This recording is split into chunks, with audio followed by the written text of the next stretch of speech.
옛날 바다 가까운 고을에 고씨 양반이 살았다.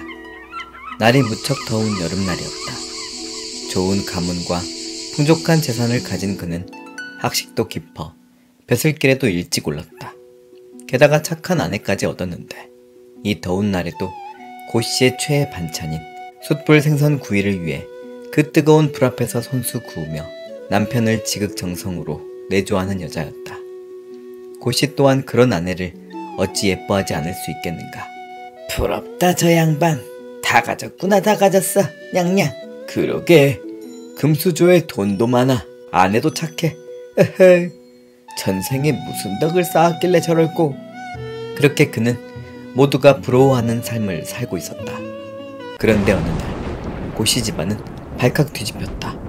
아니 글쎄, 고씨에게 지극정성으로 내조했던 아내가 그만 집을 나가버린 것이다. 처음엔 납치라도 당한 것인가 했지만 아니었다. 옷가지 몇 개와 함께 사라진 걸 보면 분명 자신의 발로 나간 게 틀림없었다. 아니 도대체 왜? 사라진 전날 아내의 행동이 이상하긴 했었다. 그동안 저를 퍽이나 아끼고 사랑해 주셔서 감사합니다. 어허, 갑자기 그게 무슨 말이오? 마치 멀리 떠날 사람처럼. 그냥 꼭 이 말씀 드리고 싶어서요. 냥냥. 고씨는 가장 신뢰하는 하인 둘을 불러 물었다. 혹 어디 짐작가는 이유라도 있더냐? 예, 그것이 쇳내가 부엌에서 쓸 숯을 사려고 지나가던 숯장수를 불렀습니다. 그런데 마님이 직접 생선구이를 또 해주고 싶으시다며 숯을 손수 고르신다 나오셨는데 그 뒤로 마님의 행동이 좀 이상해졌습니다. 맞습니다. 평소 보던 숯장수가 아니고 그날 처음 본 숯장수인데 분명 숯장수랑 마주치고 나서부턴 표정이 영 좋지 않으셨습니다. 예, 그리고 그날 오후 부엌 한쪽에서 엉엉 우는 소리도 들렸는데 아마도 마님인 것 같았습니다. 냥냥. 맞다. 그러고 보니 마님이 사라지기 전까지 대문 밖에서 그 숯장수가 가지도 않고 서성거리는데 마치 누군가를 기다리는 모습이었습니다. 야오. 설마? 이 녀석아, 설마 마님이 숯장수를 따라 나섰겠냐? 아니, 나는 그냥 되었다.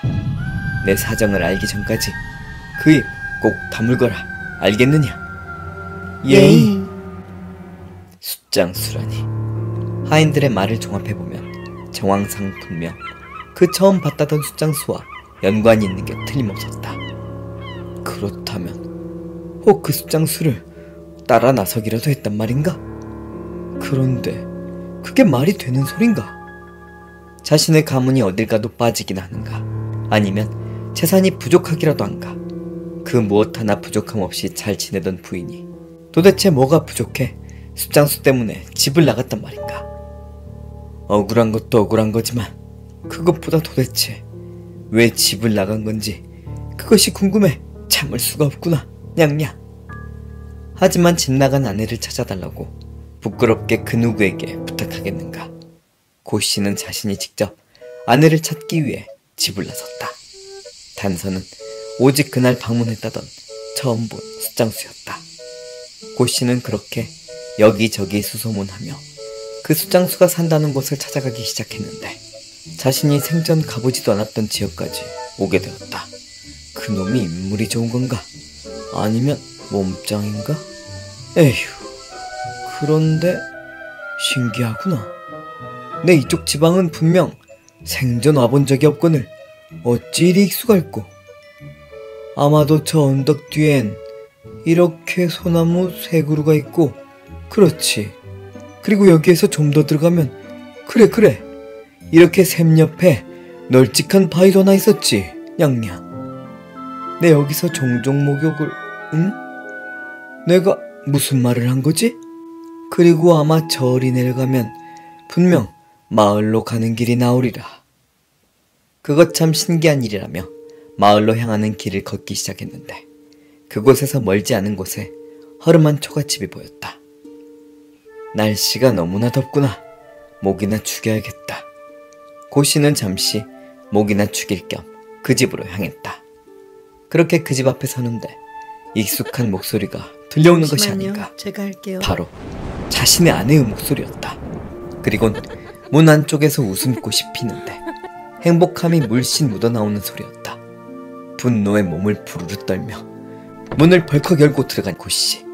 부인, 이곳에서 도대체 무엇하는 것이오? 서방님. 고씨를 보고 놀란 아내는 이내 진정하더니 공손히 고씨를 맞이하며 인사하는 것이었다. 오셨습니까? 그동안 잘 지내셨는지요? 그 모습에 더욱더 기가 찬 고씨는 부인에게 물었다. 내가 당신이 집을 나간 이후로 잘 지냈겠소? 도대체 내 곁을 떠나 이런 곳에서 머무르는 이유가 무엇이오? 이유라도 합시다, 냥냥. 그러자 아무 대답하지 않던 아내가 오셨으니 식사라도 하고 가셔요. 수치로 구운 생선을 참 좋아하셨지 않습니까?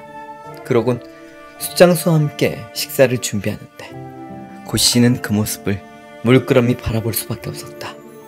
이 더운 여름날 땀을 뻘뻘 흘리며 숯 옆에서 분주히 움직이는 아내. 하지만 수칠로 지저분해진 얼굴인데 어찌나 편안하고 행복해 보이는지.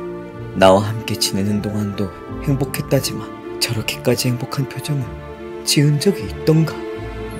그 모습을 보고 있자니 마음속에 쌓였던 원망이 점차 사그러들기 시작했다. 게다가 차려준 음식들 역시 참으로 맛있었다. 오만 가지 생각으로 가득 찼던 머릿속도 음식을 입에 담아 삼킬 때마다 점점 맑아지며 평온해졌다. 왜인진 모르겠지만 이게 어쩐지 맞는 것 같구나, 냥냥. 식사를 마치자마자 자연스레 집 밖으로 발걸음을 옮기는 고씨. 문 앞에서 마주본 두 사람. 잘 지내시구려. 몸 아프지 말고. 안녕히 가십시오. 그동안 참 감사했습니다. 힘없이 터벅터벅 걸어왔던 길을 돌아가 달 밝은 밤 연못 옆에 널따란 바위 위에 털썩 누웠다. 참 이상하기도 하지.